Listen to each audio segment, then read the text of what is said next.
Hi, I'm Jane Garibay, State Representative for the 60th District, Windsor and Windsor Locks, and welcome to On the Porch.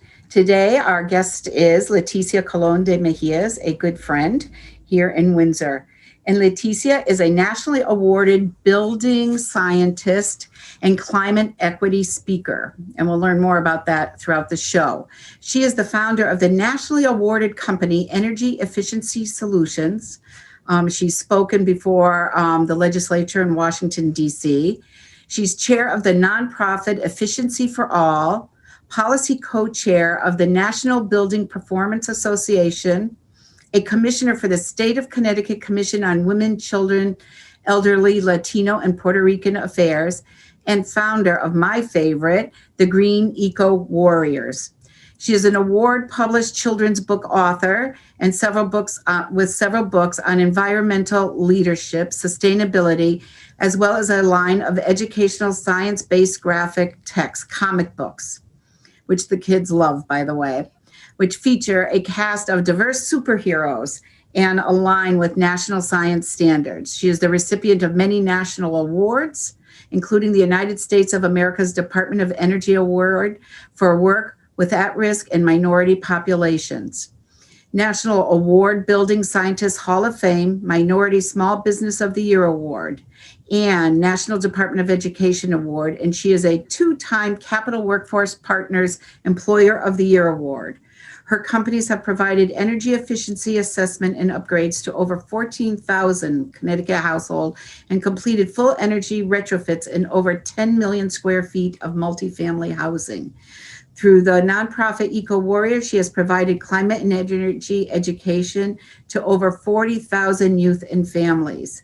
And I just have to say, because I know more about the education piece, Leticia donates a ton of time of both her and her staff to bring energy information to children. Welcome, Leticia.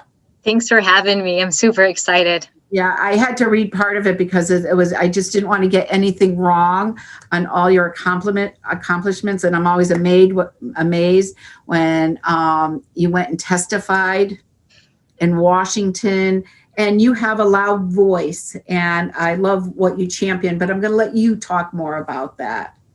Thanks. About, people will ask when I was reading it, what is climate equity? What are we talking about? So I'd like to start with that. That's a great place to start, to be honest, because when I learned about climate change was really in 2008. So it wasn't that long ago, if you think about it. Obviously, people have had information way before I ever knew. I kind of remember hearing about climate change in the fourth grade is the first time I ever heard about climate change in science class. And I remember feeling afraid as a kid and then kind of not hearing anything more about it again that I recall until 2008. And I watched this film, which was actually produced by a small television station in Pennsylvania. It was called Kilowatt Hours, OURS. And it was explaining the tie between using energy at home, your lights, your computer, your heating, cooling, and the impacts on communities, the health impacts, the asthma impacts, and the acid rain impacts, and mountaintop removal. And I was just taken back because it was shocking. And at that point, my older kids who are all adults now, were still in middle school here at Sage Park. And we watched the film together, and we were all kind of like emotional after. And I started thinking, like, we need to do something about this. Like, why aren't we talking about this more broadly? How come I'm just thinking about this now, And so our family kind of came up with a plan to draw down our own energy consumption. We didn't know where to start. So we actually started researching as a family research project. And as we went about it, we learned that, unfortunately, low-income communities and communities of color are much more at risk of climate change impacts. Probably because, unfortunately, the poverty line runs in those communities quite frequently, in communities of color. And we also learned that there were more asthmatics in those communities. And as we delved into the data as a family, especially the international IPC data, the climate change database for the world, we started to see that not just in our nation, but in all nations, low-income families and communities were going to suffer. They were going to suffer because they live in areas that are low lying. And then as the water rises, they were more apt to have flooding. They were more apt to have mold and moisture problems in their houses. And they were more apt to, to lose out. And so this concept of energy equity really was bubbling in my mind since 2008.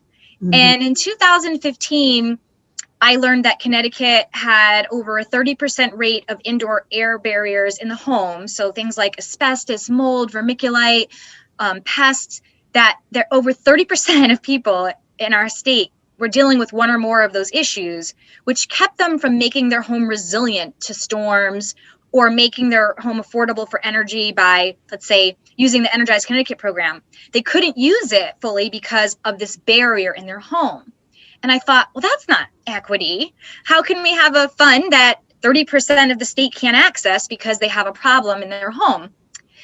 And so I kept asking questions because my whole mantra about life is like, ask questions. And this is very curious. I can attest. So Green Eagle Warriors teaches the kids to ask questions. The whole idea of the work we started in 2008 was to say, like, don't know the answer? Go look it up, find multiple sources of information, meet with legislators, meet with your leaders, talk to your teachers, find an expert. And we really wanted to drive home the point with Sage Park students at the time that there's so much to learn, and really inquisitive nature is our true nature as humans, and we should follow that, Right. So we started doing that. And that's really how we got into the work of energy equity. And then over time, things just, I guess, everyone's different in their approach, but I'm kind of an all-in type of a girl. So some people stick their toe in the water. I'm like a cannonball type of a process person. So we went from that film to the 2 nonprofits, the actual in-home services where we actually really help people to draw down their energy demands, lower their energy costs, make it affordable to live where they're living, be resilient to storms and heat waves and cold waves and all of these things that we're experiencing now that I didn't experience as a child, right? These 110-day degrees in Connecticut, this was something none of us ever imagined. Right. But we're dealing with the impacts now. So I've had some aha moments. There are things that once I learn them, it's like, well, I should have known that, Yeah. And I know through COVID, one of my thoughts has been, I feel bad for people that live in apartment complexes, especially in the cities. And when you realize in their communities, there's no green, there's no trees, it's made all out of cement and mortar. They don't have air conditioners a lot of times because we all know what those electric bills are like. So there was all that. And then my other big aha moment was this week, actually, that I guess I just didn't realize or consciously realize that many of these communities, that's where we put the plants. All the bad stuff that does bad to the environment is put into their communities. And one of the questions on a forum I was on was, do we believe that communities should have the choice to refuse the plants, the garbage, the whatever in their communities? And I voted yes, just so you know. So tell me a little bit more about the equity, because people just think, well, everybody has the same, everybody. And, in my experience, especially as a legislator visiting my community and whatever, and it does exist in Windsor and Windsor Locks, just more about that and what can we do? What can the average person that's listening to On the Porch do? Yeah. So these are some of the issues that I'm tackling as myself as a human and as a commissioner for the state, as an appointed commissioner and the chair of the Latino Affairs Commission, are these issues of equity. Because as a Latina myself, and I didn't grow up with much. I'm blessed today because of hard work, but I came from a place of lack for sure. I think that it's hard. People don't know what they don't know, Jane, and that goes both ways. Exactly. It's on both sides. People who have a lot, they don't understand that other people are suffering, and it's not purposeful or anything bad. They just literally aren't seeing that. If you drive, when I used to teach at Hereford Hospital, I used to teach a class called Your Educational Success. And it was for people who were in an entry-level role and wanted to move up and do something more with their life. And we offered grants for workers that they could stay after work and go to school for free. They could have free college, right? They walked across the street to another building, they had childcare, and they took college classes. Because again, that was my goal, bridge that equity gap. If you come from another country and you're trying to learn English, for example, you're working in food nutrition or the laundry, and you want to work maybe as a nurse's aide and you need to learn more English. At the time, there was no courses at the hospital. So we built this bridge. And we gathered resources from different places, and then we created the courses, and we made it as easy as possible, as accessible as possible for the people that were, one, going to be nervous to sign up, maybe be afraid to fail, maybe their first time with this type of education in our country. And so it's the same thing with equity and energy. Oftentimes, those communities don't know. They don't know there's a free program that they can enroll in and that they can, give information on their income and have access to the program which comes in and test their heating system. Is it running safely? Is there high CO? Could they be feeling not the flu? Maybe it's they're getting CO poisoning. Is their gas range working properly? Do they have a gas leak in their home? Is their flue drafting correctly? Or is it that it's running right, but it's back drafting because it was installed wrong? These are things, again, that so many people never think about. And also, when those systems aren't working right, believe it or not, they're actually costing you more to run as well. They're not just making you sick, but they're even costing you more money. So as I started to think about how I never thought about those things before I became a building scientist, I would never think about my heating system or any of those things prior. I thought, well, how can I help people in the community get this information in a way they understand? And so that's really where these awards come from, is something complex. Sometimes, as a legislator, Jane, it's something simple and we make it super complicated. By the time that bill that could have been Leticia. could have been one page, the bill's 100 pages, right? Same thing with energy policy and energy rules and guidelines and codes, right? So like we're saying, really, you want to air seal your home. You want to have insulation. You want to have good windows. They don't have to be a special name brand window. They just have to be good windows. You want to not leave things plugged in when you're not using them. You could use a power strip, for example. There are so many simple ways to draw down affordability for energy to make it more affordable. And the nice thing about my career is that not only are we making it more affordable, at the same time, it's got all these other benefits. It supports 34,000 local jobs. It provides $176 million in tax revenue every year. It's $1 billion in saved energy over 10 years. It's done all these things, and it lowers carbon emissions. So we're fighting and mitigating climate change. It lowers air pollution. So we're making our health better.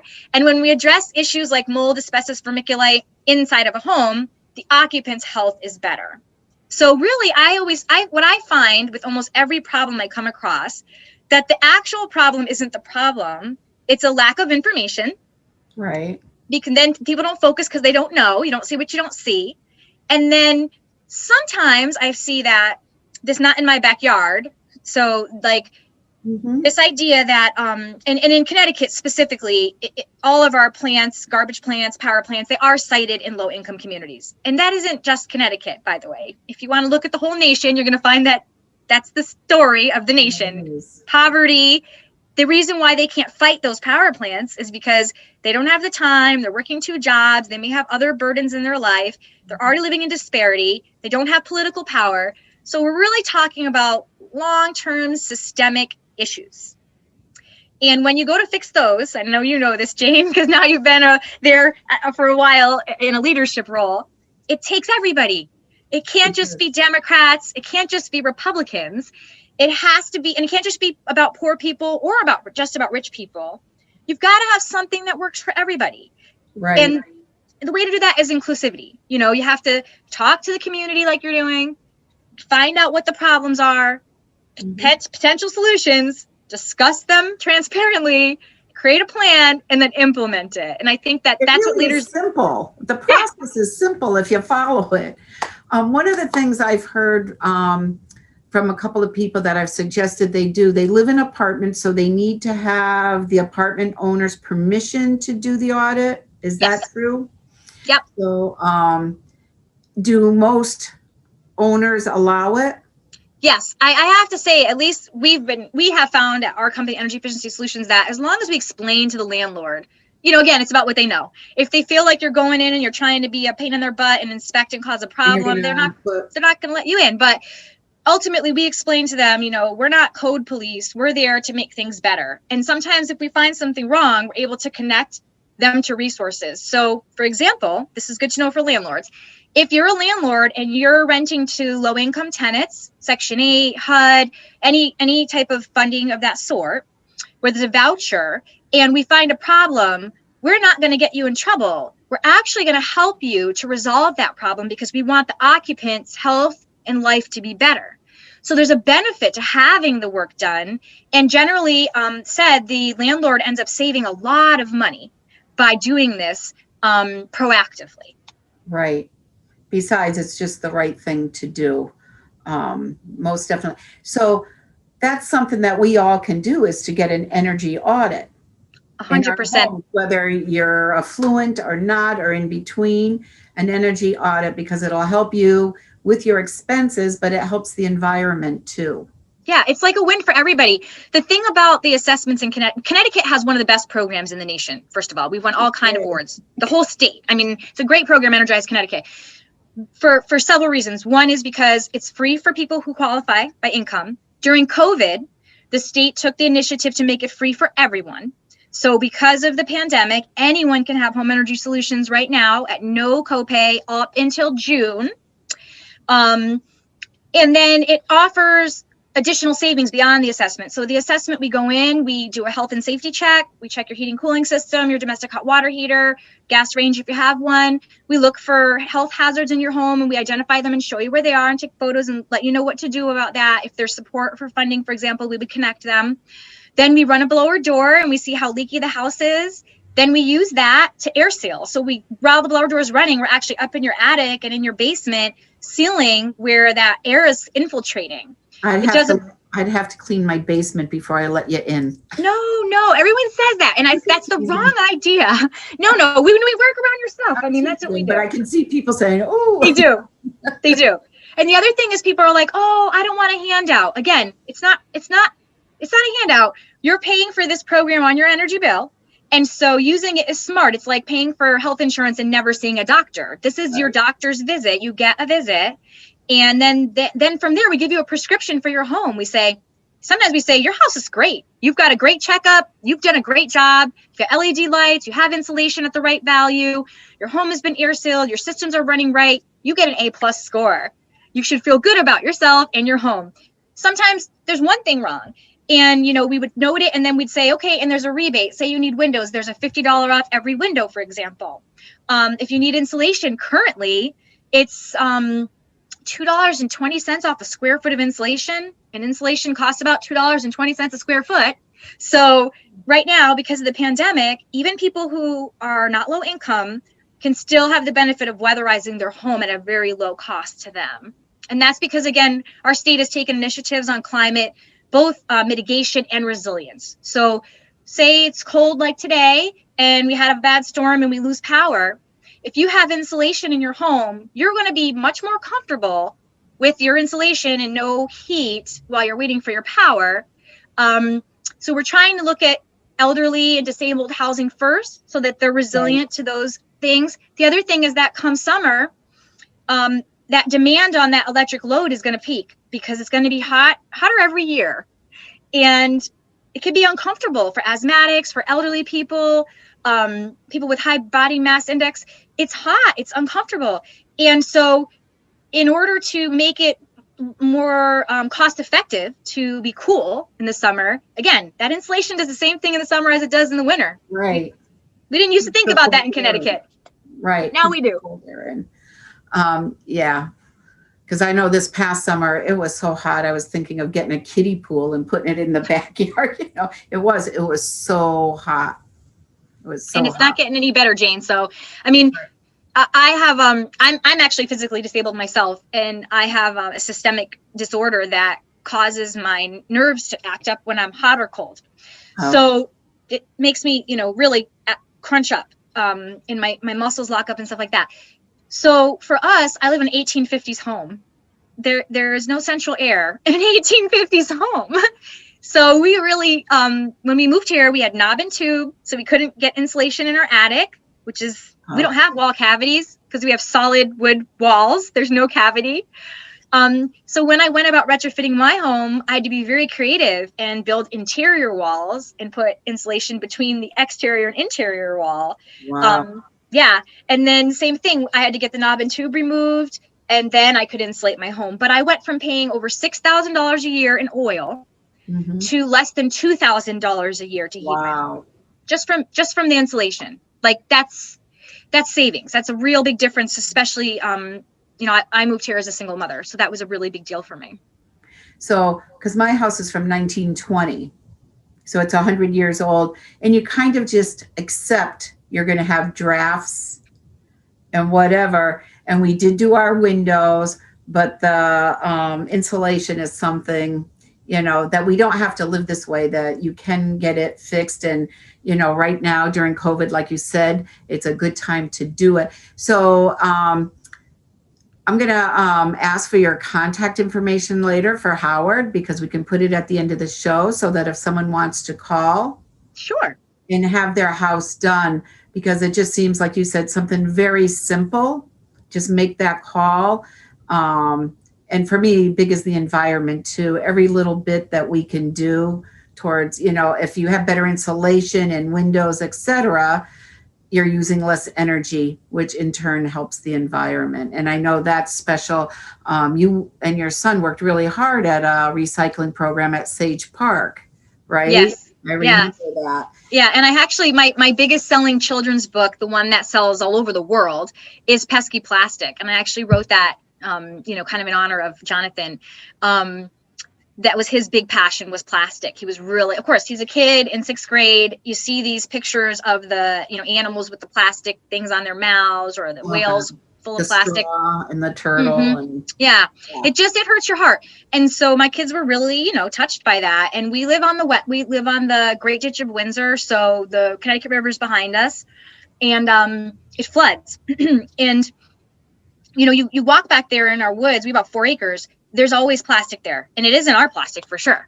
We don't even use plastic. Like, I'm so against it. I gave up saran wrap in 2008. Once I learned the plastic game, right. I have all metal straws, all glasses. We don't eat fast food. Like, we really changed our lifestyle to get away from plastic. And it is hard to do. I still have plastic because I have to buy things at the store, even though I bring my own bag, it's wrapped in plastic.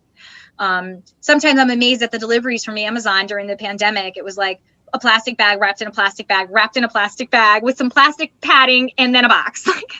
That's why I don't do those that come with the food there for you to prepare, because it comes in a box with super insulation. I don't know what liquid is in there for a freezer. And then every little thing comes in either in a plastic or whatever, which just makes it hard, where you can go to the grocery store. Yeah, sometimes, and Jane, that's a great point. That's another thing people can do. As a nation, since the 50s, really, because I've been researching this since a long time. Since the 50s, we've been on the move to make things easier, right? Everybody, you look at the commercials in the 50s, and the women are like with the pearls, and they're vacuuming, and they're like, "Oh, here's my TV dinner," It was like such a joy for them to be able to have a TV dinner. But this is true, Jane, right? Yeah. And now our version of TV dinners is either Chick-fil-A or, whatever. You're on your way home, you grab something, you order something to your door. There's all these Door Dashes and everything now, or these pre-prepped meals. And interesting, on the concept of sustainability, what I've learned is that if it's good for the planet, it's good for people. And I'm going to give you an example of this. If you buy food at your local farmer's market, it's good for your community. It's good for your environment because it's traveled less far, and it's healthier for you because it's has more dense nutritional value if you prep it and if you use all the parts of those vegetables versus getting, let's say, just broccoli tips, or you can think of any vegetable. If you use the whole thing, it's better for you. Even meat, even if you're a meat eater and you go to your local farmer's market and you buy meat, again, it hasn't been shipped to you. It probably was grass fed. It's not living on a big CFO farm. It's good for you and good for the planet. So I try to tell people that little extra time that you're spending to prep the food that you bought at, the local market or the farmer's market, instead of seeing it as a burden, see it as an investment in yourself, your health, an investment in your wealth, because it's going to cost you less to do it as well, and an investment in your community. And if that isn't cherry enough, it's an investment in the planet overall. Because again, you've avoided all those potential harms of the plastic, the shipping, the transportation, all the pesticides that could have been on it by shopping locally and organically. So in other countries, the ones I'm most familiar with are Mexico and Spain. And when we go to Spain to visit Bernardo's mom, and we go to a little town outside and we travel all around, they still have butchers and bakers and fruterias and vegetables. You can bring your container and get your yogurt. And it is like, they don't have the abundance of choices. They don't have 50 million boxes of cereal, which, are just sugar anyways with a different flavor. So it's a much healthier. In Madrid, Spain, on every corner, there's 4 different recycling bins. So you take it from your house and you put it, there's a plastic, there's a glass, paper, and I forget what the 4th one is. So it's just and they don't even think about it, and they don't have the waste that we have. Yeah. And they probably do food scraps. Is the last one food scraps? It could be. Yeah. So there's other places there's actually places in the United States that do that as well. It's interesting, believe it or not. Yeah. Like if you go to California, San Francisco, for example, they have very similar recycling laws. They're breaking everything up. And if you bring it to the curb, you're breaking it up too. And we did go to single stream recycling in Connecticut, and everyone thought that was going to be a win for the environment, that people would recycle more. But I have to say, I think that unfortunately, we do have to take a better look at our recycling policy in Connecticut. Like, the bottle bill, how many times have we tried to move this bottle bill forward on like nip bottles? Well, I'll just use that for example. So again, if it's good for the environment, it's probably good for you too. I'd avoid nips in all ways, but if you do have to have them, then the idea that we have it and then we just throw it away is silly. I think they were stocking stuffers, Right, they look like little mini. They were They're so cute, right? Yeah. Or for babies. But the recycling center right here in Windsor, right? Here's a place that we have local business, great business, right next to mine. This guy, again, it's been packed with customers in the pandemic because people are, pinching their pennies and making ends meet. And he's employing a ton of people. No one thinks about the jobs at these recycling centers. There's another one in South Windsor. I think there's only 2 left, one in Windsor and one in South Windsor. So these are jobs. If we expanded the bottle bill, we'd be giving more jobs, entry-level jobs for people who need jobs. We'd be removing that plastic from our environment. Right. The money goes to the state. It helps the state budget as well. And then it helps us by, giving us back that percentage to the person who's returning the bottle. So I think sometimes what happens when we're talking about policies that are good for the people, good for the planet, and good for the local economy, that you have large lobbyists that come in and they confuse legislators and they make people. The bottle bill last year, Representative Winkler and myself put through a bottle bill, but separate from others because exactly that. So as far as I see it this year, we're going to put in another separate one. Today's the deadline to submit bills because they put it in with all the bottles. And that would mean, and the lobbyists come out, they don't want it because then they got to pay to process those bottles. Instead of it being a separate bill, we use our recycling centers, yes, which we visited. I visited South Windsor and Windsor and talked to them. They can handle it, whether it's through weight or they actually have the machines that can count the little nips bottles. Yeah, and so it works, right? And there's a solution. Right. Yeah, a good one, Jane. and you're uncovering them because you're out in the community investigating reality versus just only having an ear for the lobbyists. And they drive me crazy too. I hate walking and seeing nips bottles, and it seems like it's gotten more and more out on the street. So if you're going to get 5 or 10 cents or 20, whatever the amount is, they will be picked up more readily. 100%, absolutely. Or the person that's drinking, they might save it in their car well, hopefully they're not in their car, in their home in a bag or something, you know? Right. I mean, I know, like, like I said, I'm right next door. I see people bringing in bottles and bottles. I know they're not all their own bottles.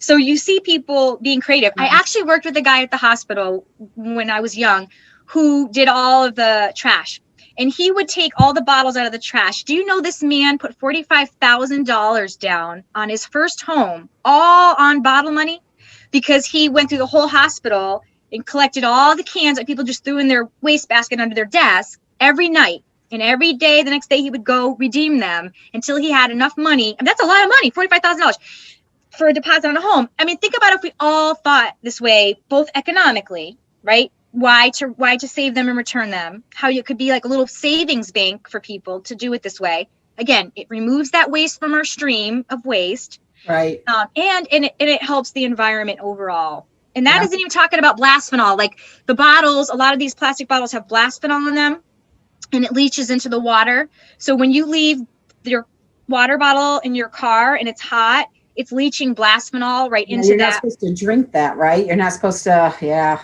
But everybody does it, and people drink it. And so we're thinking as United States, we say, oh, I'm going to get a water bottle instead of getting out the tap. And they think that water bottle is better water. It's probably the same as your tap, So it's just like, get that regular bottle and fill it with water, or recycle the water bottles and don't just dump them in the trash, bring them to your center or use your recycling bin. My sister had been talking to someone that was in garbage disposal and actually drove a garbage truck.